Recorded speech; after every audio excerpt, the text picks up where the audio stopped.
¿qué es lo que hay que estudiar para dedicarse a ser arquitecto paisajista? Si nos cuentas un poco cómo fue tu experiencia y qué recomendarías, ¿no? ¿Qué cualidades tú crees que convengan a un profesional para dedicarse? O sea, digamos.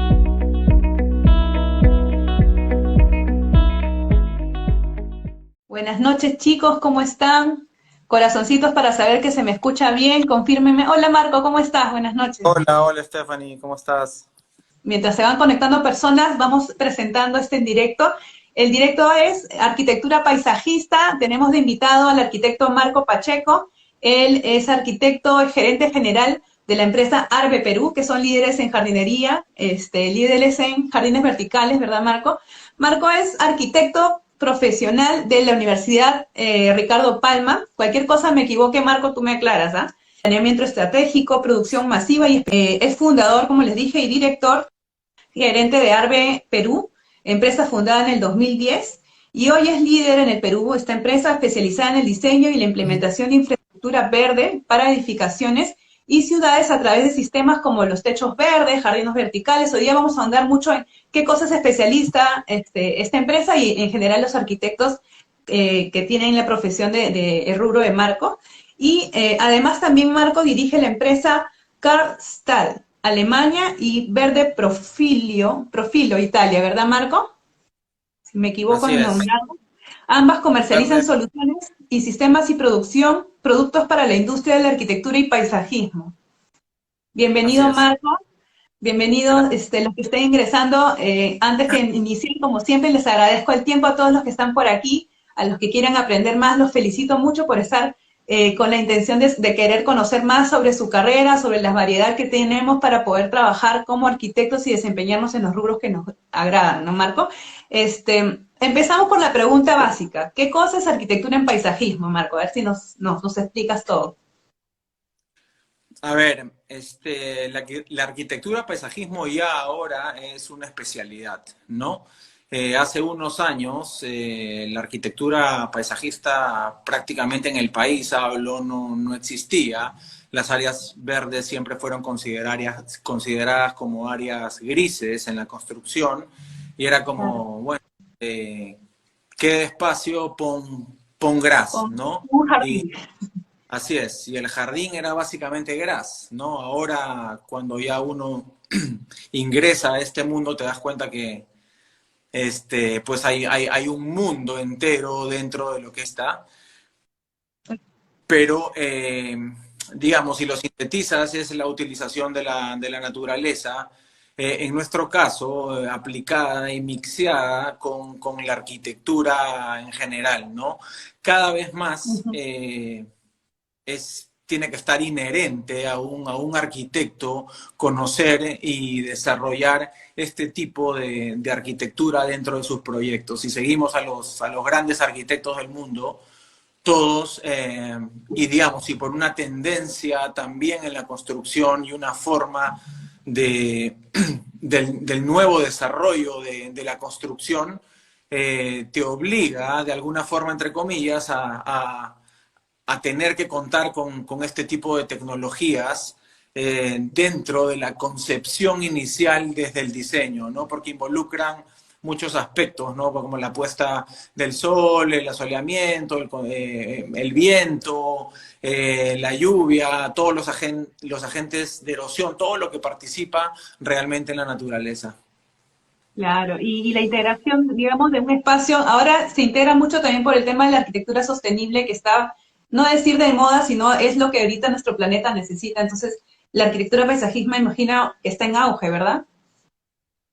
Sí, de hecho, nosotros como paisajistas no podemos ir en contra de la evolución y el desarrollo de las ciudades. Tenemos que ser una solución y tenemos que acompañar al desarrollo de las ciudades, porque imagínate, ¿no? Nosotros, tanto Lima, que ha sido un desierto, como muchas otras ciudades que han sido bosques o algo, a la hora que llegamos, se desarrollan las ciudades, las carreteras, existe y ahora un nuevo mundo con la ciudad dentro de él. Entonces, la idea de esto es regresar un poquito de eso, de lo anterior, y regresar la naturaleza, regresar el bosque, regresar el desierto y sus beneficios, regresar todo lo que ha sido parte del entorno natural de una ciudad e ingresarlo para convivir con ellos, ¿no? Nosotros, sí, bueno, decía que ahora nosotros, o sea, la mayoría de gente busca los fines de semana para poder ir a buscar sol, encontrar, no, y se tiene que Campus, sí. alejar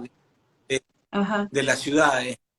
¿Por qué no traer eso de vuelta a las ciudades para no tener que ir tan lejos, ¿no? Sino más bien convivir con las áreas verdes dentro de las ciudades, ¿no? Esa es un poco Claro. la idea.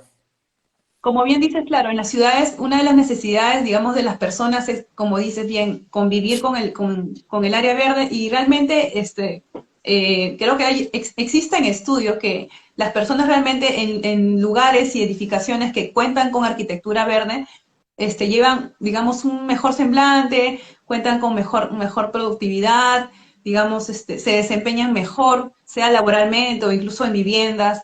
Y ya que mencionamos el tema de ramas y en qué lugares se puede realizar esta arquitectura, ¿me puedes comentar un poco qué ramas se puede desempeñar un arquitecto paisajista? Sí, de hecho,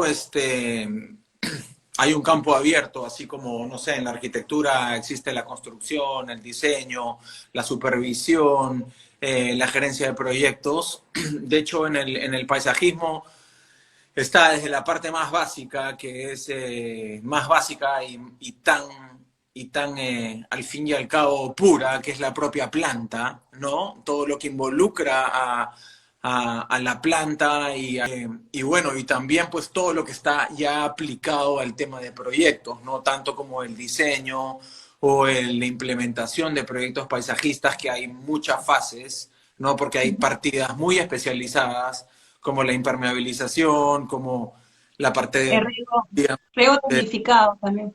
del drenante, la parte de riego tecnificado o la utilización de sustratos especiales para poder estar en una edificación y que sean más ligeros. Hay una especialidad que nació y que conlleva un montón de especialidades juntas, ¿no? Porque aquí participan pues los agrónomos, los agrícolas, los paisajistas, los arquitectos y cada uno en su fase, ¿no? El agrónomo cuidará del bienestar y la salud de las plantas, ¿no? El agrícola tiene que darle, digamos, la eficiencia al sistema de riego y a esa, digamos, y a ese control. Es una parte importantísima la automatización del sistema de riego.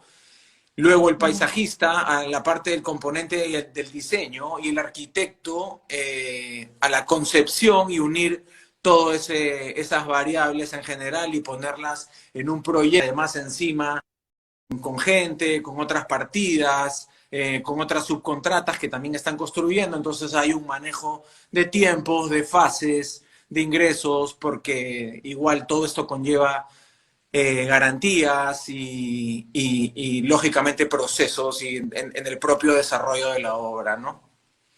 Claro, Entonces precisamente. hay varios espacios, digamos, ¿no? Claro, precisamente con Marco nos conocimos en la etapa de un proyecto de gran envergadura acá en Perú, Lima, en San Isidro, para ser más específico. Empezamos una parte de licitaciones y a mí me gustó mucho tu empresa porque, como bien decías, no solamente está especializada en el área de, digamos, elección de plantas o de repente diseño de el entorno, sino que se especializan en algo totalmente integral, o sea, ven las necesidades reales del espacio y como bien dices, involucras a muchos especialistas y uno como arquitecto es la habilidad de ser multidisciplinario, imagino, en esta profesión porque pues, tienes que involucrar a todos y tienes que enterarte de todas las especialidades, desde eléctricas, sanitarias, como bien dices, agronomía, en el caso también tuyo el tema de árboles, incluso el diseño de espacios, ¿no? Correcto. Y lo que te he mencionado es un tema estrictamente interno, o sea, la parte de la agronomía, la parte, o sea, digamos, de las propias plantas, del riego automatizado, del sustrato, de la impermeabilización, son procesos internos, pero a la vez la parte sanitaria, la parte eléctrica, Eléctrica, estructuras, automatización, porque no es obra. igual un árbol o una planta un césped o una planta muy chiquita. No es lo mismo, entonces hay El que, peso, ¿no? digamos, ser realistas, ¿no? Claro, justo en la edificación que nos encontrábamos teníamos que implementar árboles, ¿no? En una terraza en tercer piso. Yo, para mí era primera vez que veía un proyecto de esta envergadura, imagino que tú ya estarás más familiarizado con esos proyectos, pero como bien dices, también es evaluar cuánto peso carga esto, evaluar el tema del drenaje y la impermeabilización. Por aquí nos están haciendo una pregunta, dice, ¿a quién se le puede pedir que realicen un parque bicentenario como se han hecho en Ciudad de México y luego en Santiago y Bogotá, que replicaron? ¿A quién se le puede solicitar? Yo supongo que a la Municipalidad de Lima. De hecho, Perú y Lima, eh, el tema del paisajismo está en pañales, no hay grandes proyectos urbanos de paisajismo.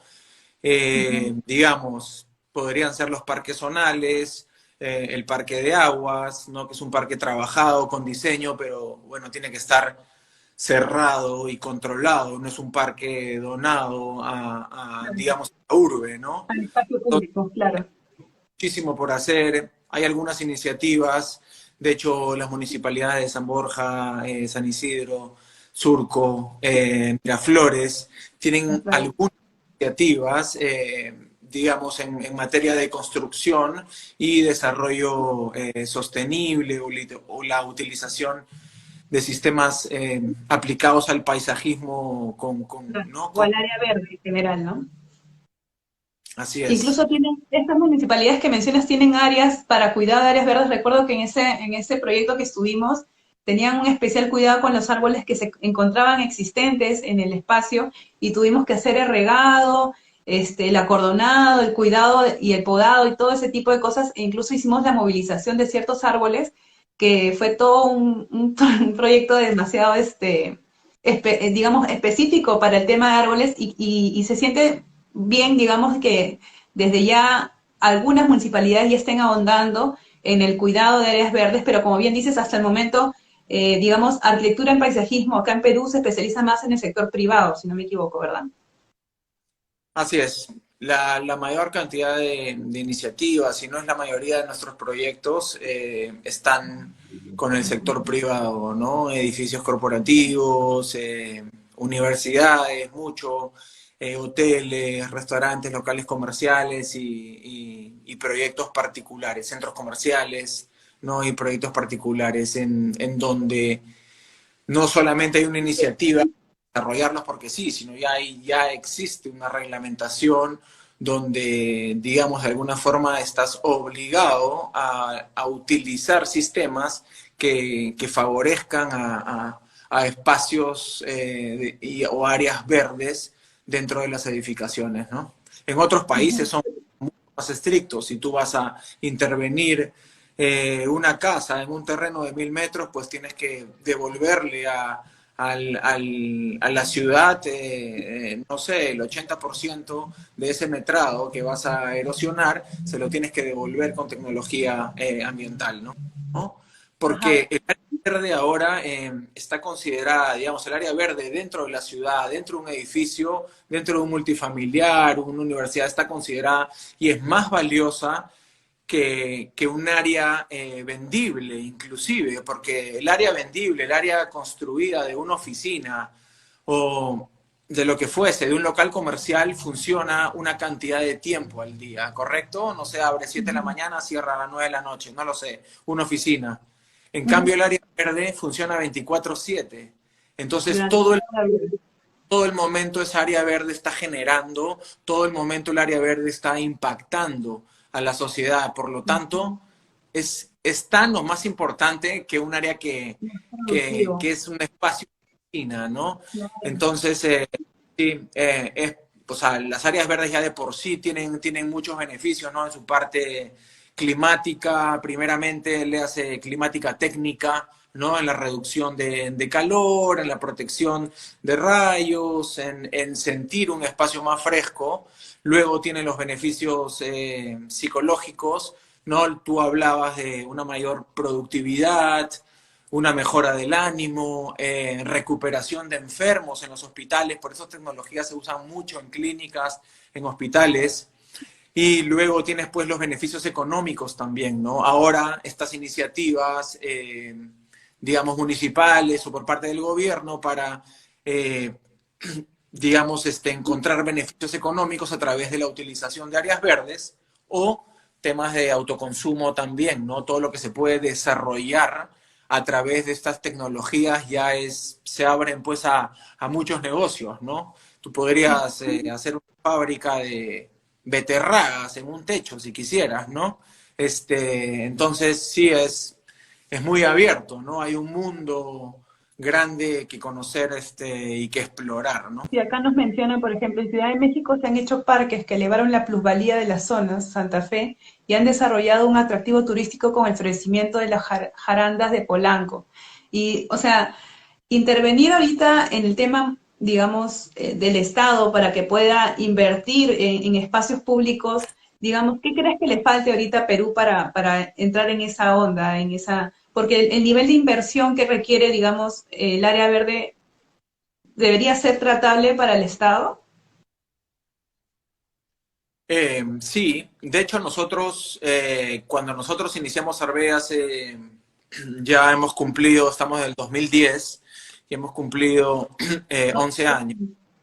De hecho, en 11. el 2009 nosotros estuvimos en México, pudimos ver, todavía no estaban construyendo toda esta área verde que se ha desarrollado en el periférico. De hecho, México y Brasil eran los únicos países en Latinoamérica que tenían tecnologías aplicadas al paisajismo dentro de las ciudades. Después no había absolutamente nada, nada. Y ¿Te refieres bueno, en allá, Latinoamérica o en general en todo el mundo? no, en Latinoamérica, porque de Latinoamérica. hecho en Ajá.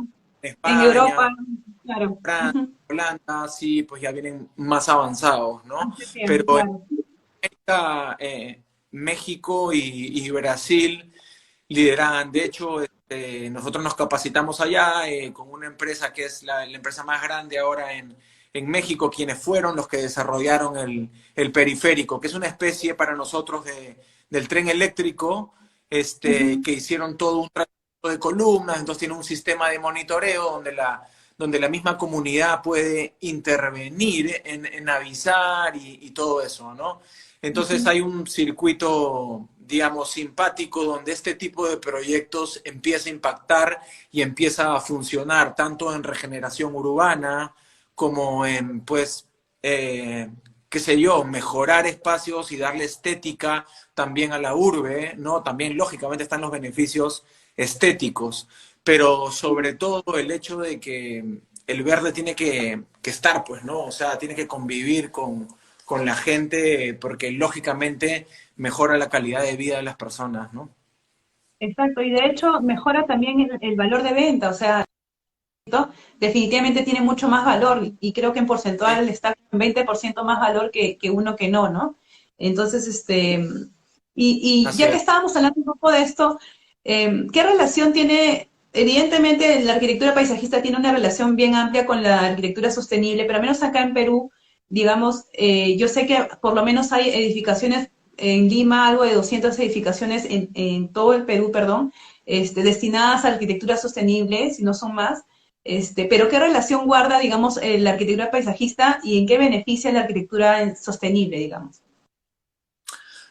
Sí, o sea, digamos, yo siempre digo que para plasmar paisajismo la parte más importante está en la parte conceptual y en la parte del diseño, ¿no? Porque en la parte del diseño es donde se absorben todas las particularidades del proyecto, ¿correcto? Entonces tú ahí puedes graduar los perfiles de inversión, puedes saber si es que vas a utilizar árboles, que vas a necesitar un suelo más profundo. Dependiendo de lo que vayas a utilizar, diseñar, va a ser como resultante de cómo vaya siendo el proyecto, ¿no? Entonces, digamos, bajo esta premisa, como que Lima tiene problemas de agua, en todo caso, tenemos que pensar en ese sentido para luego diseñar, ¿correcto? Entonces, en Lima no puedes desarrollar en edificios cubiertas de gras, porque el gras te demanda una cantidad de agua impresionante, es la planta que más agua consume,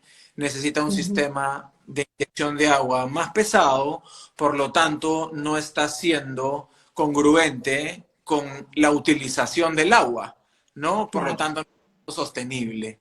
Pero si Ujú. tú planteas una tipología de plantas donde el consumo de agua lo vuelves mínimo y eso igual va a funcionar y va a ser un área verde y todo, está siendo más sostenible con la idea en general, ¿no?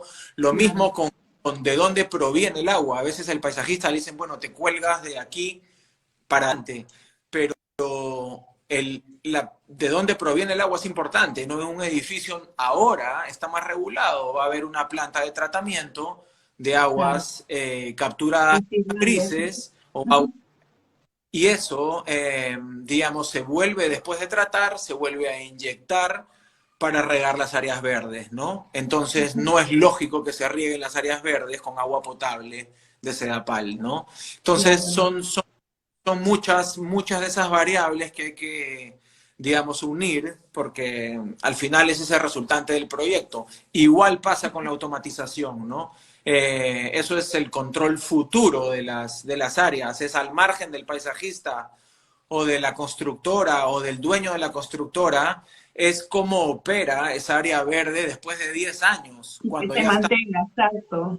solamente cuando ya están los usuarios y cuando pueda existir básicamente la administración de un edificio o el propio cliente que tiene un service que se va a encargar de las áreas verdes, ¿no? Entonces, hay una responsabilidad grande en esa primera etapa, en la etapa del diseño, ¿no? En esa etapa es Ujú. donde se van a regular lo que pueda pasar de aquí a 20 años, ¿no? Claro. Entonces, esa parte creo que la resaltaría como la parte que más liga a la sostenibilidad, es la conceptualización y el diseño, ¿no? Después, Definitivamente. ya una vez de eso, todo decanta en que, no sé, si tu proyecto vamos a estar en un lugar frente a la playa, pues si vas a utilizar una paleta de plantas que son muy sostenibles o que pueden estar muy bien en la playa, pues eso va de alguna forma a caminar, ¿no? Pero si utilizas flores que van a estar un mes bien y 11 meses no tan bien, no es tan Correcto. sostenible obligar a hacer cambios, ¿no? Claro, precisamente eso también fue uno de los conceptos que vimos en la empresa Arbe en el momento en que hicimos el tema de la selección, que el diseño que ustedes involucraban no era algo conceptual del momento para que se viera bonito y ahí estuviera, sino fue un concepto de cómo digamos, amarro el diseño de arquitectura, el diseño perdón, de arquitectura paisajista con el diseño de sostenibilidad que requiere el proyecto, porque el proyecto en el que estábamos requería, digamos, una certificación LEED que tenía ciertas demandas a largo plazo y tenía que ser válido a largo plazo. Entonces, eso también yo creo que amarra a un buen profesional el hecho de no pensar que tu arquitectura acaba cuando terminó de construirse, sino que tiene que seguir y perdurar durante el año y cómo va a avanzar durante el año, ¿no? Durante los años, mejor dicho, ¿no? Cómo va a seguir avanzando. Y un poco hablando del tema de estudios, habían personas que estaban interesadas en saber un poco qué es lo que hay que estudiar para dedicarse a ser arquitecto paisajista. Si nos cuentas un poco cómo fue tu experiencia y qué recomendarías, ¿no? Mira, yo no tengo una base con una formación estrictamente ni botánica, ni esto más bien. Yo soy arquitecto y digamos, y mi experiencia pasó por justamente el conocimiento de la construcción, del planeamiento estratégico, luego de la producción masiva que me permitió ubicarme en un nicho de la construcción, ya como proveedor de la construcción. Digamos, la arquitectura te brinda lo que te decían antes, ese espectro general del espacio, ¿no? De la sensación de una doble altura, de por dónde va a pegar la luz, de conceptos básicos de asoleamiento. Pero digamos, ahí está el campo de la propia, como yo tengo la experiencia desde la parte de arquitectura, pero lógicamente cuando iniciamos el proyecto había una cabeza en la parte de agronomía, que es el conocimiento de la planta, del sustrato, que es el fin, al final del sistema. el sistema queda al final tapado y la planta es lo que Lo uno que al se final. ve. Ajá. Me refiero a estrictamente a desarrollar un jardín vertical o un techo verde. Un techo verde puede alternar con muchas más cosas, con mobiliario, con techumbres, con otro tipo de usos, ¿no? Normalmente o una pared o un jardín vertical no es para, pues nadie lo camina, ¿no? Entonces es estrictamente visual. Pero está la parte, como te decía, la parte agrónoma, la parte agrícola, que ve toda la parte de la automatización del riego, y después la parte Se va la señal. estrictamente del diseño paisajista, de las plantas, de conocer un poco los requerimientos hídricos de los grupos de plantas para poderlas mixear en un Ajá, claro. jardín, ¿no? No puedo poner Saber. un cactus con una herbácea, una al costado de otra, porque una va a necesitar una cantidad de agua diferente, muy diferente a la otra, ¿no? Entonces, sí, hay un conocimiento, lógicamente, que también en estos sistemas a nosotros nos dio mucho la prueba y el error, ¿no? La No experiencia. hemos, hemos desarrollado jardines verticales en Sudamérica solos de lo que vimos, inventamos, hicimos un sistema que ahora está, bueno, reproducido por todos lados. Hemos ido evolucionando y hay otros sistemas. El jardín vertical no es exclusivamente uno. Hay muchos sistemas de jardines verticales. Hay muchas formas de hacer techos verdes. Entonces hay un mundo grande que pues quedaría muy corta la entrevista de hoy para. De hecho, sí, de hecho, sí. Pero claro, ya que mencionas un poco, lo que más se especializa, digamos, el paisajismo es espacios abiertos, como bien sabemos, terrazas. También ven ustedes mucho el tema de qué tanto se ve jardinería vertical, porque entiendo que ustedes son líderes en eso y he visto muchos proyectos de ustedes y me gustaría, yo personalmente me gustaría ahondar o saber un poco qué es lo que se desarrolla en la jardinería vertical, dónde se suele aplicar y de repente sus bondades, si nos puedes explicar brevemente. Sí, de hecho, ahora en la mayoría de multifamiliares, por ejemplo, siempre tienes las áreas verdes del primer piso y las áreas verdes de la azotea. Son dos espacios que normalmente se utilizan techos verdes y áreas de vegetación, ¿no? En los edificios multifamiliares de ahora. Eh, de hecho, se hace mucho tratamiento de ductos o paredes o separadores o en lobbies, en oficinas.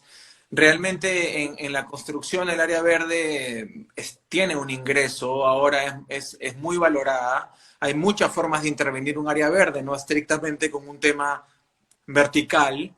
Podría ser también con elementos paisajistas, léase macetas, esculturas, tratamientos con cables, con mallas y vegetación, que ya son formas diferentes, alternativas, ¿no? Que se puedan utilizar en diferentes tipos de espacio, ¿no? Desde un espacio muy chiquito, como un baño, donde se puede utilizar un musgo natural puesto en un cuadro tipo arte pop, o puedes tener pues un jardín vertical también en el baño, o puedes tener un sistema de cables y enredaderas en un frontis, cuando quieres hacer revegetaciones muy grandes, tratar paredes muy grandes, ¿no? Hay otras formas para, lógicamente, aliviar esos perfiles de inversión, ¿no? El cliente puede querer, nos ha pasado muchas veces, quiero un muro, un jardín vertical acá, en un muro de todo el vecino, que no quiero verlo. Sí, Sí. pero son 8 pisos, ¿no? Son 300 metros cuadrados, hay que descolgarse en un sistema, hay que tener toda esa Ya. parte de seguridad, y me olvidaba de eso, el tema de seguridad en el tema vertical es vital. Nosotros tenemos 12 años operando en el aire y gracias a Dios creemos que ya no hemos tenido ningún incidente siquiera, gracias a Dios, pero el tema de la seguridad es importante, también está regulada y, y es importante, digamos, tener eso como una inversión más que como un costo, ¿no? Entonces, va un poco por ahí la situación. A mí me llama mucho la atención precisamente jardines verticales porque a menos acá en Perú se ha tuburizado demasiado las edificaciones y ves edificios por todos lados enormes y enormes, enormes. Entonces, hay poco espacio, digamos, para áreas verdes y terrazas y me parece que muros verticales, jardines verticales, perdón, es un buen modo de implementar área verde y mantener esa confort que tú mencionamos al inicio. Pero digamos, ¿qué tan diferente es la inversión o complicada? O sea, es muy diferente de un jardín clásico a hacer un jardín vertical. El mantenimiento, ¿cómo es la diferencia entre eso, más o menos? ¿Un clásico te refieres a un jardín en el piso? Claro, horizontal, ¿no? Digamos. O sea, lo que varía es la condición de la verticalidad, ¿no? Si uno está en el piso y puedes acceder al piso siempre, digamos, caminando, siempre va a ser más sencillo acceder a una pared en el aire. Entonces Ajá. es diferente acceder a una pared de 3 metros que puede subir una escalera a una pared hasta 12 metros que puede subir en un andamio, torre, o una pared de 8 pisos de 27 metros que tienes que soltar en un andamio suspendido. Entonces, la variable de la verticalidad, o sea, no, y tienes que subir, armar un andamio de 4 pisos para llegar a ese metro. Entonces, no tiene lógica. Entonces, le decimos al cliente, oye, no vale la pena realmente que pongas 1 metro cuadrado de jardín y tengas que subir, pues, con un andamio 4 pisos para mantenerlo.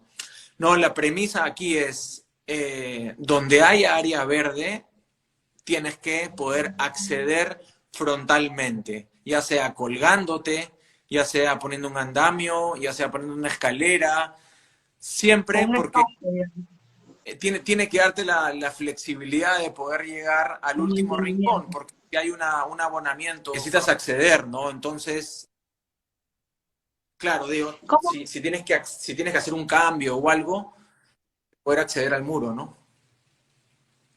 ¿Y cuántas variedades hay? Porque yo personalmente conozco el de terrazas, jardines verticales, techos verdes. ¿Hay algo, alguna variedad más en tema de paisajismo que tú ahondes o sepas un poco, nos puedes explicar?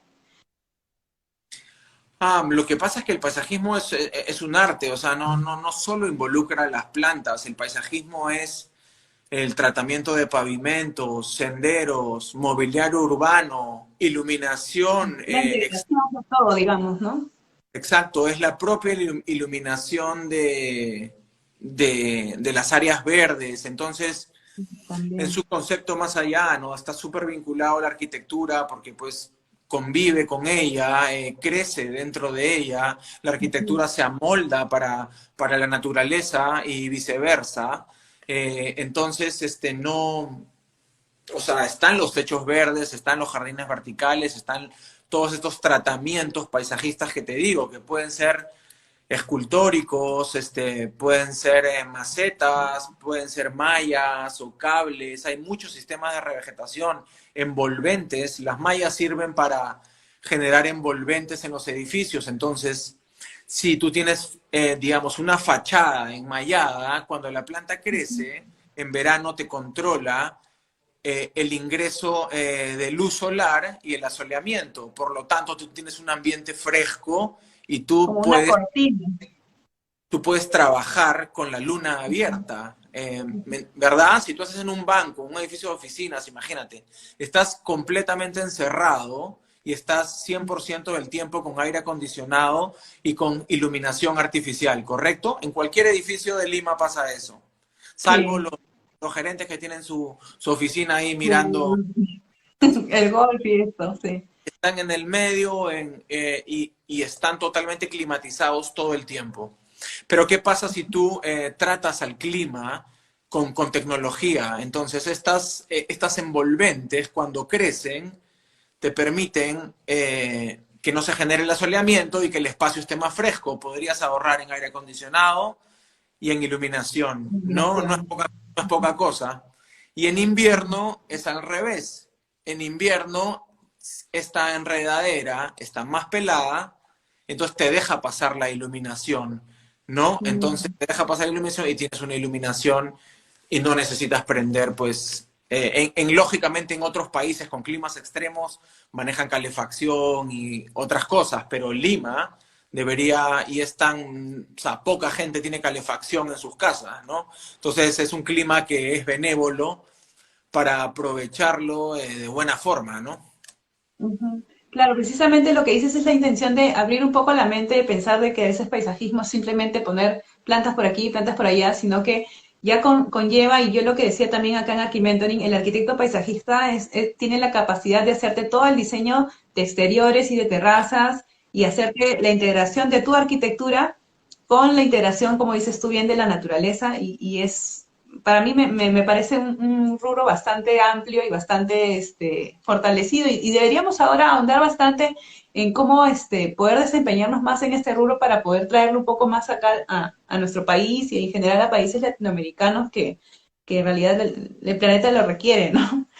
Este, y digamos, hablando un poco del perfil profesional de cómo podemos desempeñarnos en este tipo de rubros, ¿qué cualidades tú crees que convengan a un profesional para dedicarse? O sea, digamos que acá hayan personas que están interesadas en saber el rubro, pero les gustaría saber si es su rubro o no. ¿Qué cualidades podrías destacar? Digamos, lo primero es que te guste la naturaleza, ¿no? Muy bien. Eh, yo creo que eso es lo primero. No necesitas ser un experto en la naturaleza, creo yo, ni estrictamente ser un agrónomo o un ingeniero agrícola para un poco conocer esto. Digamos, pero es bastante criterio y sí tiene que haber una lectura de la construcción en general, porque como hay garantías, como al momento de hacer un techo verde, involucras procesos de obra, entonces tienes que saber manejar esos momentos, esos tiempos. Hay, o sea, es una partida pesada porque hay mucho movimiento de tierra dentro. Entonces, en algunos casos hay que hacer las evaluaciones propias de las maniobras y en función de eso van a salir un montón de cosas, utilizaciones de grúas o formas de acceder, tipo de camiones, todo. Entonces, todo, o sea, hay bastantes variables, ¿no? Eso es un poco lo bonito de todo, que cuando se hace paisajismo, normalmente el cliente espera, digamos, el sándwich completo y necesita un solo responsable. Desde que libera su obra civil hasta que le entregas eso ya con pajaritos y con flores operando. Claro. Entonces, eso es un acompañamiento, por eso es que el tema de postventa es muy importante, porque eso sí lo tienen que tener claro. El paisajismo también va por tener paciencia un poquito, porque uno trae la planta y no está, puedes traer una planta gigante, ¿no? Cuando la planta sea cada vez más grande, va a tener mayor riesgo de adaptarse en su nuevo hábitat. Pero en muchos casos, digamos, el cliente a veces espera algo más, pero uno tiene que poner la planta y dejar el espacio para que esa planta crezca, ¿correcto? La planta no la llevas, tienes que dejarle el espacio para que crezca y a veces el cliente quiere que ese espacio esté cubierto el día uno, ¿no? Y funciona así. Entonces hay una evolución a los 6 meses, hay una evolución al año. Entonces, ese primer acompañamiento, ese encaminar el proyecto desde esa post siembra es importante, el periodo del monitoreo post siembra y luego de empalmar o que el cliente empalme un mantenimiento, porque el paisajista, si no está contratado y no hace el mantenimiento, no puede tener control sobre las plantas, sobre la dosificación de agua para las plantas, sobre los nutrientes que las plantas necesitan, sobre el control de plagas y enfermedades que pueden venir de cualquier lado. Entonces, si uno no controla eso, no puede ser responsable de eso. Puede ser responsable efectivamente del sistema de impermeabilización, del sustrato, de la parte gruesa del sistema, más no de la propia planta, porque esa es otra cosa importante. Nosotros tenemos que tenerlo en cuenta. Trabajamos con seres vivos todo el tiempo. Entonces, Eso. no, acá no hay, o sea, no hay brecha, ¿no? No es un accesorio, pues ese es el tema. Exacto, no es un Ujú. enchape, no es una cerámica, No es un mueble, no, exacto. Es un ser no es, vivo que estás trasladando, que se estresa, que se exacto. adapta, que crece o no crece, que a veces no funciona, no prende, y esas cosas suceden, ¿no? Exactamente igual que un humano. No sé, hemos tenido proyectos de éxito donde hemos puesto 6.000 plantas en un jardín vertical y no hemos tenido una sola planta fallida. Y también hemos tenido otros casos que, por ejemplo, en este proyecto que hemos trabajado juntos, hubo un tema con la provisión del agua por parte de la obra y las plantas no recibieron el agua el día que se sembraron. Y eso fue Ujú. fatal. Entonces tuvimos que reemplazar árboles que nunca prendieron, ¿no? Porque el sistema del agua no estaba operativo. Entonces son muchas variables en los procesos de obra Que te que se pueda también golpear. tienen Ujú. irregular y que uno viene detrás del otro porque si no se rompe la cadena y se comienzan a generar los problemas, ¿no? Entonces, cuando se trabaja con agua es como trabajar con fuego, es lo mismo. Entonces, digamos que hay que ser cuidadoso en ese sentido, ¿no? Mira, qué bonito que cuando en esta pregunta, precisamente hablando de las cualidades profesionales, me expliques básicamente cuáles son las etapas de un arquitecto paisajista y como bien dices, nace desde el diseño y no solo el diseño, sino la capacidad de transmitirle al cliente de que lo que estás trabajando hoy no es un accesorio, sino es un ser vivo que va a tener ciertas condiciones, como cualquier ser vivo, ¿no? Y la intención de un poco llevar, como bien dices, tiene que gustarte la naturaleza, no al punto de que, ay, me gusta este arbolito, sino al punto de que sabes que estás tratando con seres vivos y que puedes trasladar esa intención a tu cliente, ¿no? Cliente de lo que le gustaría, y no solo es del cliente, sino del proyecto, porque como bien dices, tú estás trasladándote a un proyecto donde vas a requerir como recursos, decía, acoplarte a un proyecto y no solo a la necesidad del cliente. ¿Me escuchas, Marco? Sí, sí, sí. Acoplarte un poco al equipo que viene trabajando, a todo el sistema que quiere tu cliente, lo que le gustaría y a lo que necesita también el proyecto y tú vas a también que trasladar sus necesidades, a aterrizarlas y decirles esto va a ser así o va a ser así.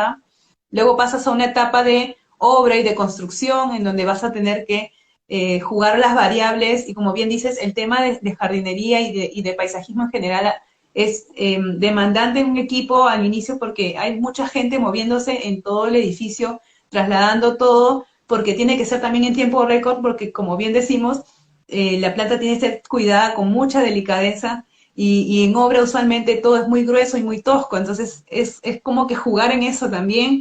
Y al final, lo más importante, como bien dices, es la parte de la operatividad, ¿no? Del mantenimiento, o sea, viendo todas esas etapas, yo creo que cualquier profesional puede decir, sí me gustaría, no me gustaría, este es mi campo, no es mi campo, yo creo que ya es bastante informativo lo que nos dices. Y finalmente, la última pregunta era, ¿qué países o ciudades tú ves que se desarrolla esa tendencia más y donde podríamos de repente orientarnos para trasladarlo acá o a cada uno de sus países, ¿no? Sí, de hecho en Latinoamérica, Brasil y México, Estados Unidos, bueno, es un país gigante, siempre Estados Unidos tiene mucha tecnología. Eh, Alemania, España, eh, Holanda, trabajan mucho, ellos además, los holandeses, tienen mucho conocimiento en cultivos indoor, Tecnología. ¿no? Y con ¿no? Cultivo vertical inclusive dentro de espacios que no es el campo, ¿no? Entonces, yo creo que por ahí en Perú sé que creo que la Toulouse tiene algo relacionado a la arquitectura paisajista, sé que la Católica tienen algunos módulos dentro de la carrera de arquitectura, pero sí, todavía está un poco, sí hay tendencia, pero bueno, como todo cuando está en tendencia, ¿no? Hay mucho más dentro del paisajismo que solamente poner plantas y hacerlas caminar. Este, pero yo creo que sí, por ahí van las referencias de dónde se podría ir a estudiar si alguno está interesado, ¿no? Interesado. hay bastantes, hace poco, ayer, me parece, compartí, y me parece que tú también has dado algunas conferencias en un blog que se llama miciudad.p, que básicamente habla del tema sostenible en varias ciudades de Perú, difunde un poco el tema medioambiental. Yo creo que cuando encuentras capacitaciones de medio ambiente, puede ahondar el tema de paisajismo. Y como bien dices, aún estamos un poco en pañales para entrar a estudiar y capacitarte. Tú en tu caso tuviste que llevar a ti, a tu gente al extranjero, pero sí tenemos algunas referencias, digamos, en el entorno y esperemos que esto de verdad vaya surgiendo. Es un rubro que a mí personalmente me parece súper interesante, muy entrador acá en Perú. Sería súper importante que sigamos creciendo en este rubro y ojalá más arquitectos hagamos con esa intención y con esas ganas de querer surgir en este rubro, ¿no? Y yo de verdad, Marco, agradezco muchísimo tu tiempo hoy día, mucho también la información que nos has compartido. Yo, esta información, como bien saben, la voy a hacer en video para que todos puedan entender y un poco el proceso de qué involucra arquitectura y paisajismo. Yo creo que Marco nos ha dado bastante información que nos va a servir a ser muy válida. Y nada, visiten la página de Marco, que es Arbe Perú, sube muchos proyectos, bastante información también de qué tipo de rubros o qué cosas podemos hacer con arquitectura paisajismo. Y no sé si tienes algo más que decir, Marco. No, bueno, ya creo que cualquier cosa que necesiten nos pueden mencionar a Stephanie y bueno, nada, un gusto dispuesto ahí a escucharlos, ¿no? Muchas gracias, la verdad, muchas gracias a ti por tu tiempo, gracias a todos también por compartir con nosotros esta información y esperando que les haya resultado interesante la información. Aquí nos despedimos, buenas noches con todos y que tengan muy buen domingo. Chao, Marco, nos vemos, cuídense. Nos vemos, Stephanie. Chao, gracias.